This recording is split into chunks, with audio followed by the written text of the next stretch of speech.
हो रही है, जहाँ पे वो ग्रसित हो रहा है, जहाँ पे वो किसी भी तरह की पीड़ा में है, अगर आप उसको मंत्र की ताकत देते हो तो उसको ताकत मिलती है और वो आपको आशीर्वाद देता है। इसलिए मंत्र की ताकत बहुत ज्यादा इंपॉर्टेंट है। इसलिए मंत्रों का जाप करिए। और साथ ही साथ देखिए, सुंदर, हम लोग कह रहे हैं कि सच में सुंदर लग रहा है और वो लग भी रहा है, लेकिन एक चीज और भी है। जब किसी की डेथ होती है या जब कोई सेंसिटिव उसमें होता है, तो वो जो ऊर्जाएं निकल रही होती है वो अच्छी नहीं होती है। तो ये जो ऊर्जा निकल रही है, और साइंस भी ये मानता है कि यहाँ पे अल्ट्रावायलेट किरणें निकल रही है जो हमारे लिए उचित नहीं है। राइट। तो ये जो एनर्जी है ये हमारे लिए अच्छी नहीं है, इसलिए ये एनर्जी नकारात्मक भी है। ऊपर दूसरी तरफ आप साधु संतों से जाके पूछो तो वो कहेंगे अरे ये टाइम तो हमारी साधना को प्रकाष्ठा तक पहुंचाने का है, हमारे मंत्र सिद्ध करने का है, सिद्धियां प्राप्त करने का। वहीं दूसरी तरफ ये गर्भवती महिलाओं के लिए बिल्कुल भी अच्छा समय नहीं है। तो बेसिकली ये साधना के लिए बहुत उचित समय है। आप साधना में जाए, आपको आपकी साधना सिद्धियों की तरफ बढ़ेगी। लेकिन इन साधनाओं का गलत प्रयोग ना करें। सोशल मीडिया के जरिए हम लोग देख के जो गलत साधनाएं कर लेते हैं उसका साइड इफेक्ट भी हमें देखने को मिलता है, इसलिए वो ना करें। और जो लोग सच में मंत्र दीक्षा ले चुके हैं वो अपने मंत्रों के साथ आगे बढ़े। इसका बहुत अच्छा आशीर्वाद और बहुत अच्छी ब्लेसिंग के साथ जुड़ता है, और इसका अंतर आप देख पाते हैं जब आप एक मंत्र साधना में जाते हैं। वहीं दूसरी तरफ कि ये समय अच्छा नहीं है, कोई भी ऐसी घटना है जो आकाश मंडल में अच्छी नहीं हो रही, जो सुनने में ही लग रहा है कि चंद्र को ग्रहण लग रहा है, तो उसकी एनर्जी भी अच्छी नहीं है। इसलिए मंत्रों का जाप करें, मेडिटेशन करें। अगर आप मेडिटेशन करते हो, कुंडलिनी जागृत करते हो, तो इससे आपके चंद्रमा को बल मिलता है और आपका आत्मविश्वास, आपका डिप्रेशन, एंजाइटी दूर होता है, आपका मन स्ट्रांग होता है, क्योंकि चंद्रमा मन के स्वामी है। इसलिए आपका मन स्ट्रांग होता है। इसलिए अपने मन को स्ट्रांग करें इस समय। जी। अच्छा, एक सवाल मेरे जहन में आई है, वो ये आया है कि चंद्र ग्रहण या सूतक लगने से पहले मंदिर के कपाट बंद हो गए हैं। ये भी कहा जा रहा है कि घर में आपके मंदिर है और जो मूर्तियां हैं भगवान की उनको भी लाल कपड़ा या पीले कपड़े से ढक दिया जाए। तो इस बीच में जी। जो मंत्र का जाप करें, तो क्या हम कैसे, हम अंतर्मन में ही वो जाप करें, या हम माला जी। को पकड़ के उसकी काउंटिंग कर सकते हैं, जप कर सकते हैं, माला पकड़ जी। सकते हैं क्या हम इस बीच? जी। जी श्रुति जी, बहुत अच्छा क्वेश्चन है, और क्वेश्चन भी अच्छा, और आप जवाब भी दे रही हैं कि क्या मूर्तियों को, देखिए हमारे शास्त्रों में लिखा है कि मूर्ति में वो देवता का वास होता है। जी। और कोई भी जब घटना घटित हो रही है जो नकारात्मक है और सिद्धियां प्राप्ति का भी समय है, तो वो अपनी सिद्धियों को भी बढ़ा रहे होते हैं। देखिए हर देवता, हर मनुष्य जो भी सिद्धियों के बारे में जानता है वो उस समय अपनी सिद्धियों को बढ़ाएगा। तो देवता भी अपनी पूजा में, अपनी सिद्धियों में चले जाते हैं, इसलिए मूर्तियों को ढक दिया जाता है, क्योंकि वो वैसे ही बहुत सकारात्मक मूर्तियां हैं। और नकारात्मक समय में अगर हम उन्हें उन्हें छुएंगे तो वो भी नकारात्मक हो जाएंगी, इसलिए ढक दिया जाता है, पर्दे दरवाजे बंद कर दिए जाते हैं। अब रही हमारी बात कि हम कैसे सिद्धि प्राप्त करें, तो हमारे पास अगर हमें गुरु मंत्र मिला है या हम कोई सिद्धि प्राप्त कर रहे हैं तो हमारे पास मालाएं होती हैं।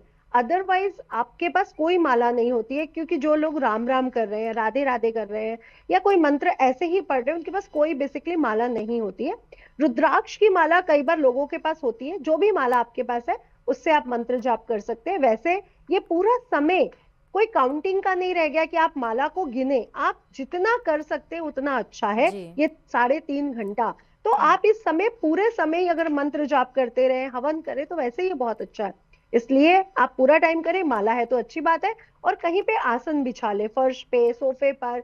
जो बुजुर्ग लोग हैं वो कुर्सी पर बैठ जाएं, जो बच्चे हैं वो लोग राम राम कर सकते हैं।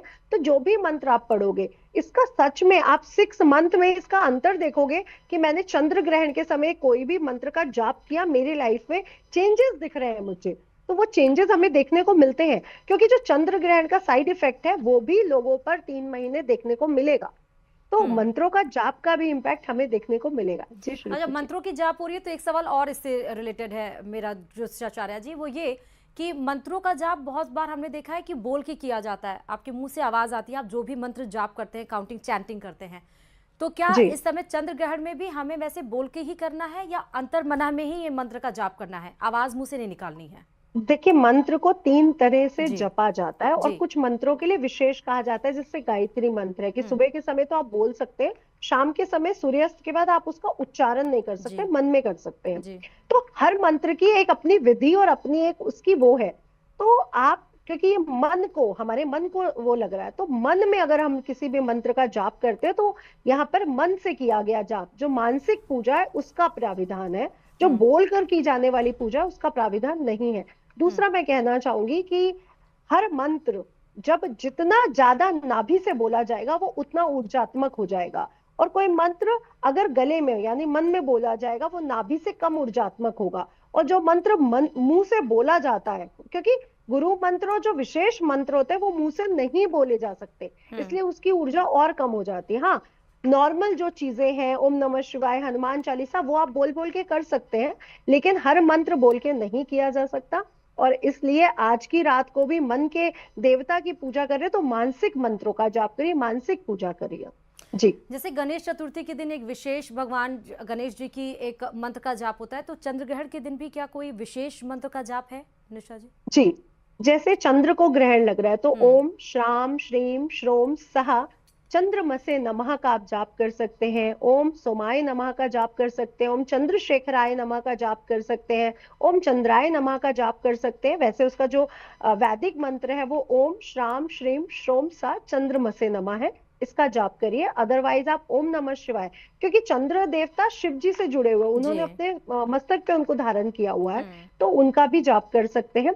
और साथ ही साथ अगर आज के दिन आप गजेंद्र मोक्ष पढ़ते हैं, विष्णु सहस्त्र नाम पढ़ते हैं, क्योंकि कहीं ना कहीं विष्णु जी कृष्ण जी भी चंद्र देवता से जुड़े हुए हैं, इसलिए उनके जाप से भी आपको अच्छे रिजल्ट मिलते हैं। और गजेंद्र मोक्ष क्या है? गजेंद्र मोक्ष है कि हाथी का मुख जो मगरमच्छ है उसके मुंह में फंस जाता है, तो वो गजेंद्र मोक्ष का पाठ करता है और विष्णु जी उसको छुड़वा देते हैं। तो जब भी आप किसी ऐसी परिस्थिति में घुस पड़ गए हो जी। जहां पे मृत्यु भी है और आप बच भी सकते हो, क्योंकि चंद्रमा को ग्रसित किया गया है, तो गजेंद्र मोक्ष का पाठ इस समय बहुत ज्यादा वो हो जाता है। जो लोग जेल यात्रा है या कोई कोर्ट केस चल रहा है या उनको लग रहा है हमें जेल तो नहीं हो जाएगी, या बहुत ज्यादा डिप्रेशन एंजाइटी से जूझ रहे हैं कि मेरे पास इतना इनकम टैक्स आ जाएगा या पैसे की कोई रेड पड़ जाएगी, उनके लिए इस समय गजेंद्र मोक्ष का पाठ बहुत शुभ रहने वाला है। और जिनका हेल्थ प्रॉब्लम है वो अगर महामृत्युंजय करते हैं तो उनके लिए बहुत अच्छा रहेगा कि इस समय आप महामृत्युंजय का जाप करें। जी।